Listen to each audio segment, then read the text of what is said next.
What we're going to do is we're going to take this old valve off the wall. As you can see that this is flex, metal flex, and you can't use it more than 1 or 2 times to redo your plumbing because it's all in one valve. This comes separately, and you can put a separate flex line on it, okay?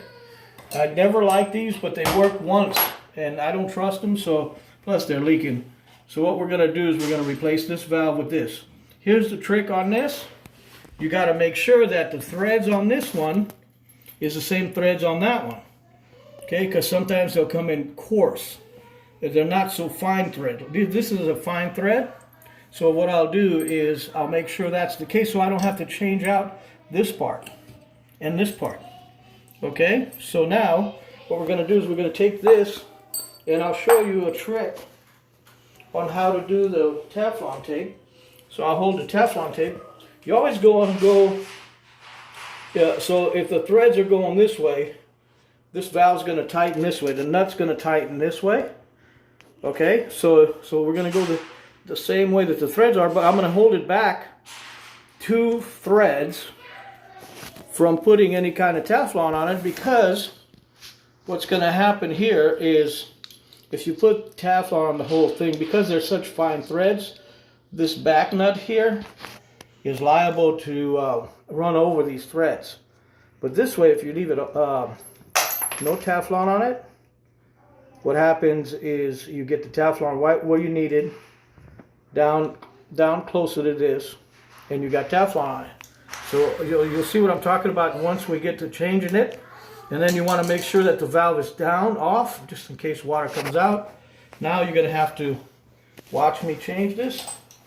It's going to be pretty quick. So what we're going to do is make sure there's crescent wrenches. I like to use crescent wrenches on these because that's what they're made for to use. You can use channel locks or whatever, but this gets a better grip. So I'm going to push this way to open and loosen it. Right? I got it loose. Now I'm going to go ahead and take off the crescent wrenches off. There's no water coming because the water was shut off outside. And so now, if there is water coming, I'm holding this back, right?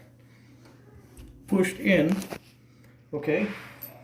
And then what we'll do is we'll pull it quickly. There's a little bit of water, not much. Normally there'll be water coming out of here, so you just shove this back in. This is off right here. Okay, so here's the thing. See how far back this brass thing is? It's supposed to come close to this, right? It's supposed to butt right up against there. That's why when you pull, see the 2 threads? This nut's going to go right on nicely, no doubt. You see that? And so you can do a really good job on this. See how tight it is by fingers? Because the nut went in straight. Well, now we want to bring this O-ring that's inside there closer to this. And the way we're going to do it is we're going to tighten this ring up nice and tight. And this ring will push this back up against that valve and seal it. So here we go. I'm going to show you right now. We're going to take and tighten it. And you got to kind of feel for it, because a lot of times people just think, okay, it's tight because it's up against that O-ring, but you see how far that O-ring is. See, it looks tight now, but it's not really tight.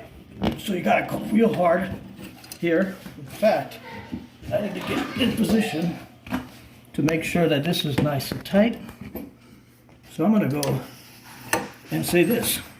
Here. I'm bringing that O-ring back up.